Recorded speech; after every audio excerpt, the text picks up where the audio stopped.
On poursuit notre étude sur la réduction de l'expression algébrique, ce coup-ci avec l'opération de la multiplication. Avant qu'on commence, je rappelle brièvement la règle de base pour l'addition et la soustraction, de fait qu'on peut additionner ou soustraire seulement les termes qui sont semblables. Les autres, on ne peut pas. Par contre, en multiplication, tout fonctionne pourvu qu'on se rappelle les conventions d'écriture, c'est-à-dire qu'on multiplie d'abord le coefficient, on le met en avant, puis on fait suivre ensuite les variables en ordre alphabétique. Il va arriver à un certain moment donné où on aura une parenthèse et c'est là qu'on va appliquer la distributivité que je me plais bien à appeler Madame D humoristiquement. Encore une fois, humoristiquement, je me plais à la dessiner ici. Distributivité, en réalité, le vrai nom, c'est la distributivité de la multiplication sur l'addition ou la soustraction. Mais comme c'est très long, je préfère dire seulement distributivité et tout le monde comprend. On va commencer avec un exemple qui est très très simple, qui illustre bien les conventions d'écriture, c'est-à-dire si je veux multiplier 4a par 2b, on multiplie d'abord les coefficients ensemble, 4 fois 2, moi j'obtiens 8. Ensuite, on met les variables en ordre alphabétique, c'est-à-dire AB. Ce qui veut dire que quand je multiplie 4a par 2b, je pourrais tout simplement écrire AB, et voilà, c'est réduit, c'est beaucoup plus court. Un autre exemple qui est aussi simple, mais un peu plus complexe, puisque j'ai rajouté du négatif là-dedans. On multiplie d'abord encore les coefficients. 2 fois moins 3, moi j'obtiens moins 6. Et après ça, on pourrait multiplier les variables ensemble, c'est-à-dire A, B, C. A, A, B, C. Mais là, plusieurs diront, mais voyons donc, monsieur, on n'écrit pas ça, A, et je suis bien d'accord avec vous. En réalité, c'est là qu'on va voir apparaître nos exposants.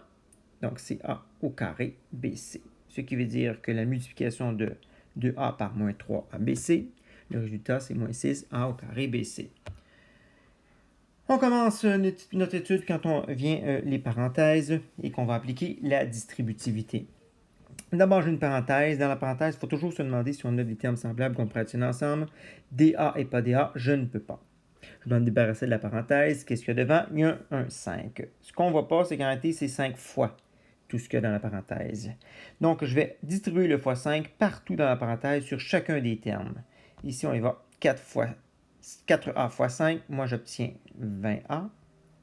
Et quand je vais voir le 5 fois le 2 qui est là, j'obtiens plus 10. Et voilà, j'ai réduit. Je passais de 3 termes avec une parenthèse à 2 termes pas de parenthèse, c'est-à-dire un binôme. C'est réduit. Je vais avec un autre exemple.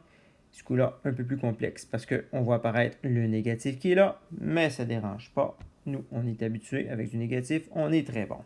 J'ai d'abord une parenthèse. Dans la parenthèse, commence par me demander s'il y a des termes semblables qu'on pratienne ensemble. Des A et pas des A, je ne peux pas. Je dois me débarrasser de la parenthèse. Qu'est-ce qu'il y a devant? Il y a 1 fois 12. Qu'est-ce qui est fois 12? C'est évidemment tout ce qu'il y a dans la parenthèse, chacun des deux termes. Alors, 12 fois 3a, les coefficients multipliés ensemble, j'obtiens 36. 12 fois 3, 36, suivi de lettres en ordre alphabétique A. Et après ça, je vais voir le moins 2. Et lui aussi, je le fais fois 12. J'obtiens donc moins 24. Ce qui veut dire qu'un coup réduit, cette expression-là devient 36a moins 24, qui est un simple binôme. On poursuit notre étude sur la multiplication, encore avec la distributivité. Encore une fois, j'ai une parenthèse. Dans la parenthèse, je commence par me demander s'il y a des termes semblables que je pourrais tenir ensemble. Des A et des B, je ne peux pas. Je dois me débarrasser de la parenthèse. Qu'est-ce qu'il y a devant? Il y a 1 fois 2A. Et encore une fois, je distribue le 2A dans tout ce qu'il y a dans la parenthèse, dans chacun des termes. Et j'y vais avec les résultats correspondants. Coefficients ensemble, 4 fois 2, j'ai 8. Et A, on l'a appris tout à l'heure. On n'écrit pas ça. Ça devient A au carré. Quand j'arrive avec le 2a fois moins 5b, 2 fois moins 5, moi j'obtiens moins 10. Et après ça, on met les variables en ordre alphabétique, c'est-à-dire a, b.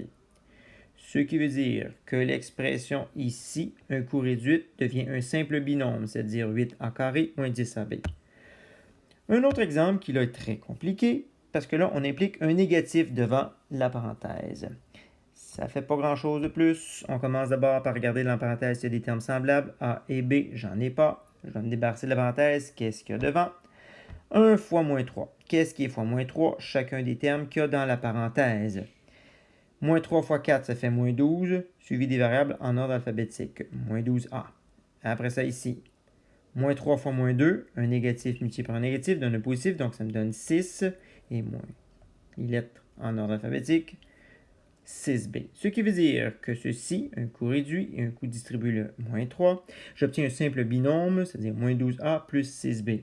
Et si je vais avec l'exemple le plus compliqué, c'est-à-dire celui-là, qu'est-ce qu'on fait quand il y a juste un négatif devant une parenthèse?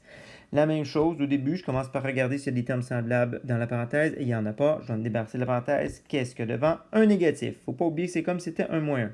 Donc, c'est comme si je distribuais le moins 1 dans chacun des termes qu'il y a dans la parenthèse. Et si j'applique ma multiplication, moins 1 fois 4a, j'obtiens moins 4a. Et si je multiplie moins 1 fois moins 1b, moins 1 fois moins 1 donne plus. Et ça donne b. Donc, cette expression algébrique-là, un coût réduit, un coup que j'aurai distribué le moins 1, j'obtiens moins 4a plus b. Et voilà, c'est comme ça que l'on procède.